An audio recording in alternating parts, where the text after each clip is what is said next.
Jacó, por exemplo. Vocês lembram quando Jacó enganou o pai dele? A palavra Jacó significa enganador. Mas quando Jacó se encontrou com Deus, o nome dele mudou de Jacó para alguém. Se lembra qual é o nome? Jacó para quê? Israel, que significa lutando com Deus e prevalecendo. Então, uma mudança de nome significa uma mudança de caráter. Vocês se lembram de alguém no Novo Testamento cujo nome foi trocado? Quem foi ele? Saulo, o perseguidor, que foi trocado para o quê? Paulo, o discípulo. Logo, uma mudança de nome significa uma mudança de caráter. Nomes na Bíblia significam alguma coisa.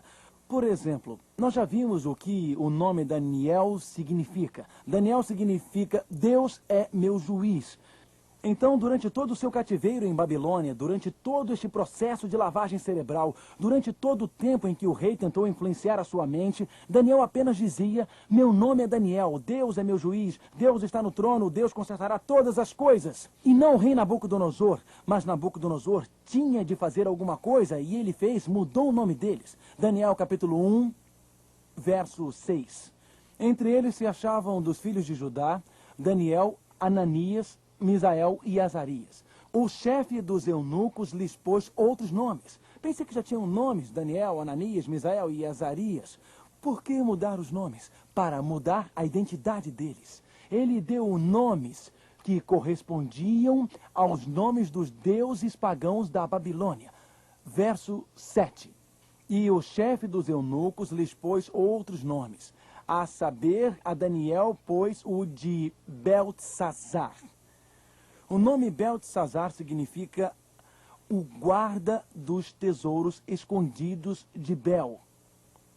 É exatamente isso que significa. Agora, você encontra algo muito interessante aqui em Daniel 1, em verso 2. O Senhor lhe entregou nas mãos a Joaquim, rei de Judá, e alguns dos utensílios da casa de Deus. A estes levou-os para a terra de Sinear, para a casa do seu Deus, e o pôs na casa do tesouro do seu Deus. Nabucodonosor ordenou a seus soldados para que pegassem o candelabro de ouro e os outros móveis do santuário do templo de Jerusalém e os colocassem no templo pagão. Bel-Marduk era o chefe dos 13 deuses da Babilônia. Então o nome de Daniel foi trocado. Deus não é o seu juiz, Jerusalém está em ruínas. Deus não é o seu juiz, Jerusalém está completamente escravizada. Nós temos os vasos sagrados, nós temos o candelabro, nós temos os vasos que vocês usavam na adoração israelita. Bel é o responsável por eles agora, e o seu nome é Beltesazar. Você ajuda Bel, o guarda dos tesouros escondidos de Bel. Então, o rei Nabucodonosor disse Ananias. O nome Ananias, o amigo de Daniel, significava: o Senhor é bondoso comigo. Agora imaginem só. O pequeno Ananias nasce. A mãe dele está trocando as suas fraldas e diz: você é Ananias.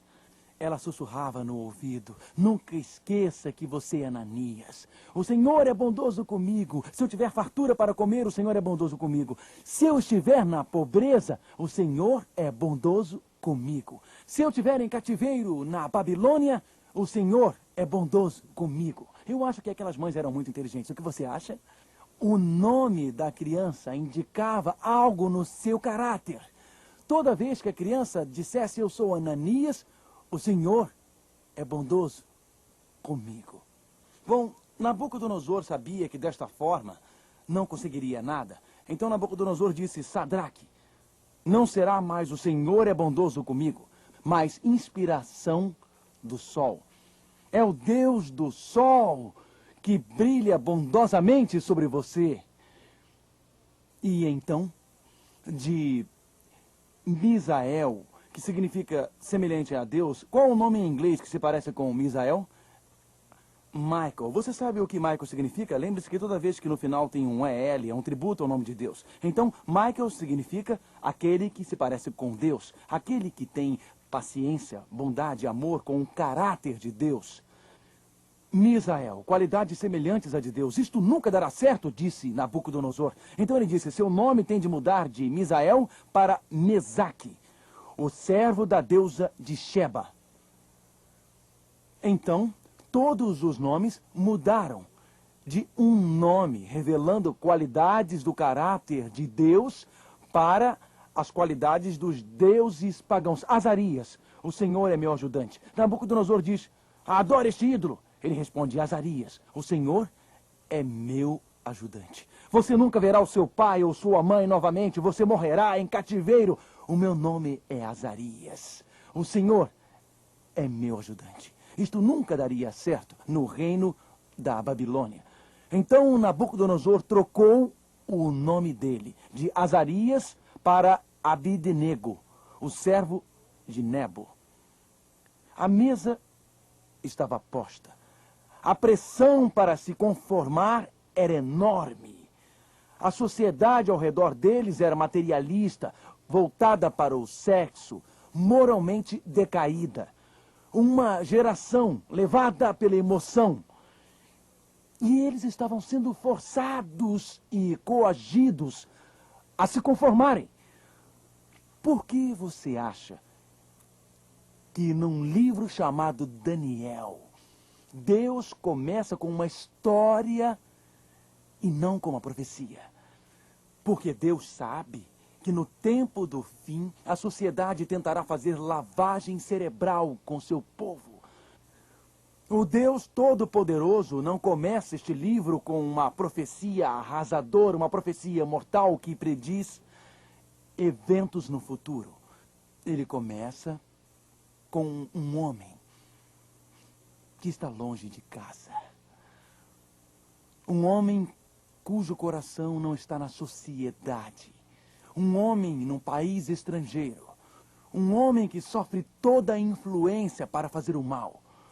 Às vezes eu converso com jovens e eles dizem, sabe, hoje é quase impossível ser cristão e servir a Deus, porque todos na minha escola fazem sexo antes do casamento. Todos estão fazendo. Todos na minha escola estão envolvidos com drogas, todos na minha escola estão envolvidos com bebidas alcoólicas e festas, e com isso tudo é impossível servir a Deus neste ambiente. Bom, eu trabalho numa fábrica onde todo mundo pragueja e diz palavrões, todo mundo conta piadas indecentes. No ambiente onde eu trabalho é impossível servir a Deus. O empresário diz, você não consegue servir a Deus e ser honesto, porque eles dizem, se você quer ser ambicioso, você tem que ser desonesto.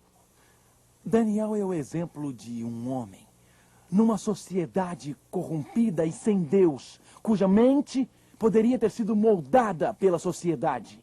As Escrituras dizem, Daniel capítulo 1, Daniel 1 e verso 8. Daniel 1 e verso 8, a Escritura diz, e resolveu Daniel firmemente não contaminar-se com as finas iguarias do rei e nem com o vinho que ele bebia. Então pediu Daniel ao chefe dos eunucos que lhe permitisse não contaminar-se. Note, Daniel resolveu em seu coração. O que a palavra resolveu significa? A palavra resolveu significa que ele decidiu. A palavra resolveu significa que ele determinou-se.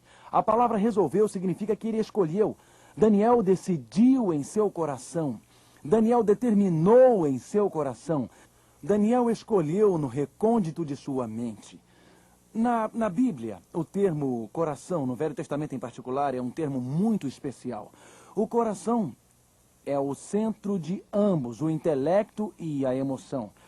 O centro do processo do pensamento. Provérbios 4, 23 diz, sobre tudo o que se deve guardar, guarda o teu coração, porque dele procedem as fontes da vida. Provérbios 23, verso 7 diz, porque como imagina em sua alma, assim ele é, assim ela é. Então a batalha, nos últimos dias da história, no fim dos tempos, neste livro sobre o qual Jesus disse, leia e entenda, a batalha não é meramente uma batalha no Oriente Médio. A batalha é uma batalha em sua mente. A batalha é uma batalha em seu intelecto. E o diabo fará todo o possível através da mídia, através da violência pela televisão, através da imoralidade na televisão. Ele fará todo o possível através da cultura para mudar o seu processo de pensamento, para mudar a sua mente. Ele fará todo o possível com a cultura desta sociedade pecadora e sem Deus, voltada para o sexo, para influenciar o processo de pensamento e as mentes, porque a mente é o centro das emoções. Note bem, nós não somos apenas